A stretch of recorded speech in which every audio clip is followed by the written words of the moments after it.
সুপ্রিয় বন্ধুরা, ডাকি ভোলা চ্যানেলে তোমাদেরকে স্বাগতম। আজ যে গল্প শোনাব তার নাম ভূতের চাঘর। অনেক দিন আগের কথা। নদীর পাড়ে একটা ছোট্ট গ্রাম ছিল। গ্রামে একটা ভাঙাচোরা পুরনো ঘর ছিল। লোকজন বলতো, ওই ঘর থেকে রাতে ভূত বের হয়, কেউ কাছে যেও না। কেউ সাহস করে সেখানে যায় না। সূর্য ডুবে গেলে রাস্তা ফাঁকা হয়ে যেত। কিন্তু গ্রামের এক দুষ্টু ছেলে ছিল, নাম হাবলু। ও সব সময় বলতো, ভূত টুত বলে কিছু নাই, সব মানুষকেই ভয় দেখানোর গল্প। একদিন গ্রামের চায়ের দোকান হুট করে বন্ধ হয়ে গেল। হাবলু ভাবল, চায়ের দোকান খুলে দিই, ধুমধাম ব্যবসা করব।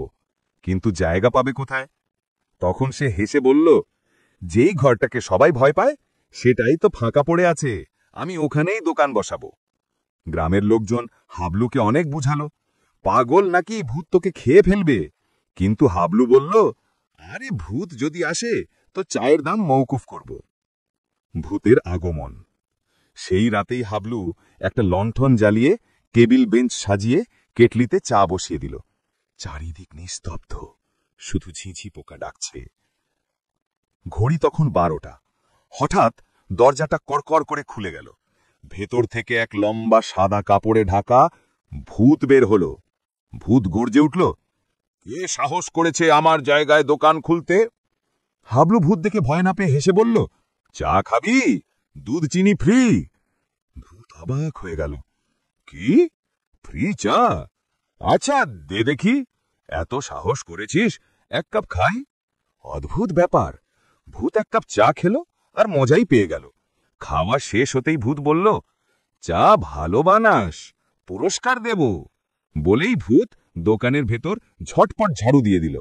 হাবলু চোখ কপালে, ভূত শুধু চা খায় না, ফ্রি সার্ভিসও দেয়। এরপর থেকে প্রতি রাতেই ভূত আসত, চা খেত, তারপর মেঝে মুছত, টেবিল পরিষ্কার করত। এমনকি একদিন গরমে ভূত নিজে পাখা ঝাপটাতে লাগল। গ্রামবাসীর পরিবর্তন। ধীরে ধীরে গ্রামের লোকজনও টের পেল। প্রথমে ভয় পেয়ে দূর থেকে তাকাত, তারপর দেখল ভূত তো আসলেই কোনো ক্ষতি করে না, বরং দোকান ঝকঝকে পরিষ্কার রাখে। কিছুদিন পর থেকে সবাই ভূতের চা খেতে শুরু করল, কারণ ওখানকার চা শুধু মজা না, দোকানও একেবারে হাইফাই পরিষ্কার। এক রাতে গ্রামের মোড়ল এসে জিজ্ঞেস করল, ভূতের ভয় নেই তো? হাবলু হেসে বলল, ভয় কেন, এ ভূত তো আমার বেটার। গ্রামে হাসির রোল পড়ে গেল।